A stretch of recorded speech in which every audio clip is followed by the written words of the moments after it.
First at 4, a former teacher convicted of having sex with students is sentenced. First, she faces the mother of one of the young men in court. Also destruction in Nashville, families torn apart.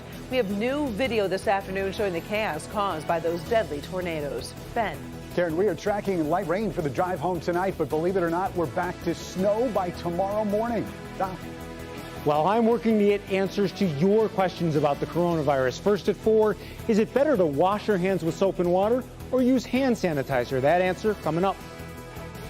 Live from downtown Detroit, home of WDIV and Click on Detroit, Local 4 News First at 4 starts now. Good afternoon, I'm Karen Drew. First at 4, it is a courtroom confrontation for a teacher convicted of having sex with 2 students. Before her sentencing, she faced relatives of the boys involved. It was back in 2018. Catherine Hodeling was accused of having sex with 2 students and giving one of them Xanax. She pleaded no contest to 6 counts of criminal sexual conduct and 1 count of delivering drugs. The mother of one student talked about her anguish for concealing her identity to protect her son. Never did I imagine that one of those adults would violate him by initiating a sexual relationship with him. This relationship included unapproved rides home, alcohol, admittedly provided by Mrs. Hodeling, sex in cars, and even Mrs. Hodeling sneaking into my home in the middle of the night to be with my son. The former teacher will spend the next 4 to 15 years in prison. Attorneys for convicted sex abuser Larry Nassar argue the judge in his case showed bias against their client. They're asking the Michigan Court of Appeals to order a new sentence. They say District Court Judge Rosemary Acalina showed bias through her comments on social media and her sympathetic comments to the victims. Prosecutors admit her comments after the trial may have crossed the line, but say his sentence of 40 to 175 years was not unfair. There's no word on when the court might rule. Imagine seeing this mess in your living room. A car just plowed right into a home in Ann Arbor overnight. Happened just after midnight in the area of Carhart and Anderson Avenue. 3 people were inside the house but were not hurt. The 25-year-old driver was taken to the hospital with minor injuries. Police believe alcohol was involved but are waiting on blood tests to confirm. The death toll keeps rising from the overnight tornadoes and storms that hit Nashville and central Tennessee. 22 people are now confirmed dead. It has been a day filled with grief, shock, and emergency crews assessing the damage. Meteorologist Ben Bailey has more on those deadly storms. Ben. Yeah, Karen, early surveys of the damage say at least 2 of the tornadoes that hit Tennessee overnight were rated as an EF3. So that puts wind speeds anywhere between 136 and 165 miles per hour.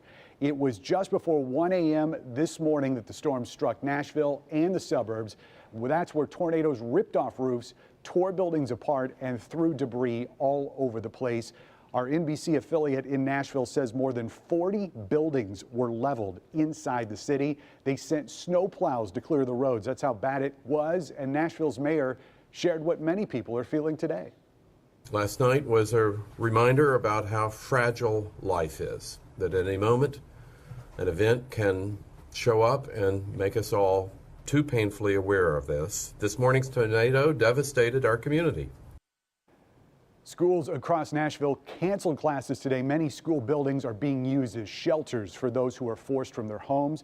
President Trump scheduled to tour Nashville on Friday. And of course, Tennessee is one of the Super Tuesday states, so no indication what that impact that's going to have on voting down there today. Here's a look at the radar. It doesn't look all that impressive, at least from the larger view, and we'll take a closer view inside that storm coming up on Local 4 News at 5. But the storm reports not only Nashville, but you can see twisters all over Tennessee, Kentucky, and the Boot Heel of Missouri. So it wasn't just the central part of Tennessee that got hit last night. 4 Live radar back home, a lot more calm. All we're seeing here are just some light scattered showers, and that's going to continue at least through the end of our evening commute. We'll see things wrap up, and believe it or not, we're going back to snow tomorrow morning. Temperatures, though, still in the 40s all the way through midnight tonight, so unlikely we're going to see any of that stick, Karen, but we are going to be talking flakes for the drive tomorrow in just a few minutes. All right, thank you, Ben.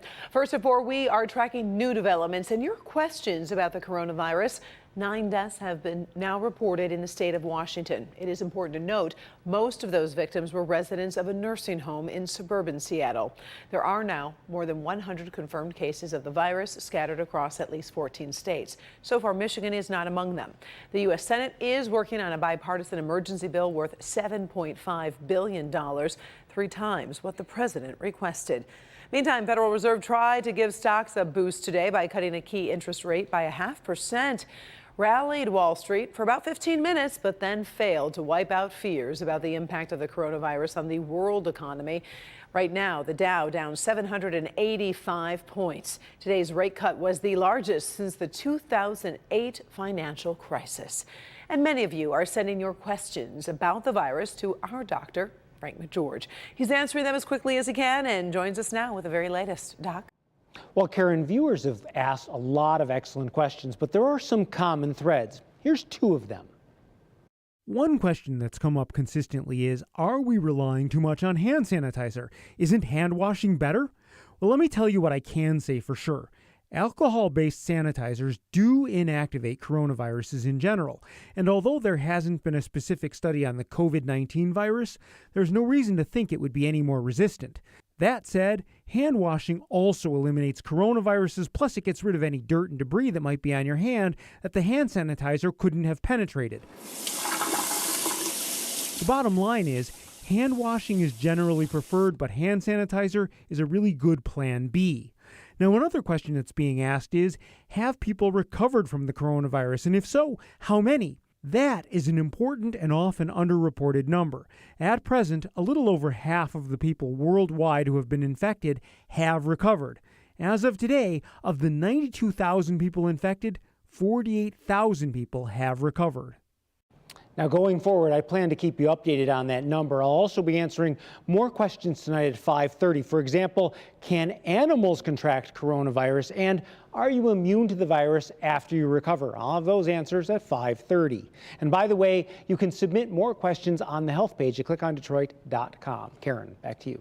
All right. Always appreciate your expertise. Coronavirus concerns are also changing things at polling places this Super Tuesday.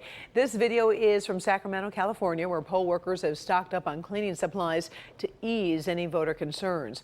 Millions of people cast ballots today. Let's get to Devin Scillian. He is tracking a critical 24 hours in the Democratic primary. Yeah. Devin. So much to follow here, Karen. We are following some really big storylines for the Democrats as voters go to the polls across 14 states all in one day.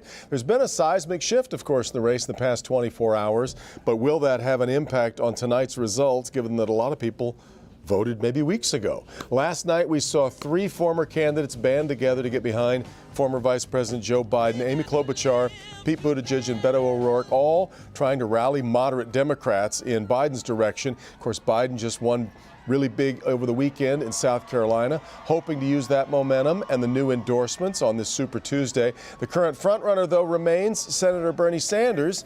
He voted in his home state of Vermont. He's been working hard in the delegate-rich state of California. That's also on the table today. Senator Elizabeth Warren voted in Massachusetts as she hopes to keep her campaign in the mix as well. The other wild card, though, remains billionaire former New York Mayor Michael Bloomberg. He's on the ballot for the first time, but he's already saying he thinks the only way that he can win the nomination is should there be a contested convention, a so-called brokered convention. He made those comments at his Miami campaign office earlier today. More than 1,300 Democratic delegates all up for grabs on this Tuesday. After today's voting, about 40% of the total delegates will be awarded. So plenty of races to come, including 1 week from today. The state of Michigan will have our primary. Polls close between 7 p.m. and 8 p.m. local time, depending on each state, of course. Could be a very long night of counting votes in California. NBC will have updates starting at 8 p.m. Eastern, and then watch our extended coverage coming up tonight. We'll have it starting here at 10 p.m. through NBC on Local 4, and then the latest on Local 4 News at 11 on where things stand. So a big night ahead, especially for political junkies. We'll be watching the results closely. Karen, back to you.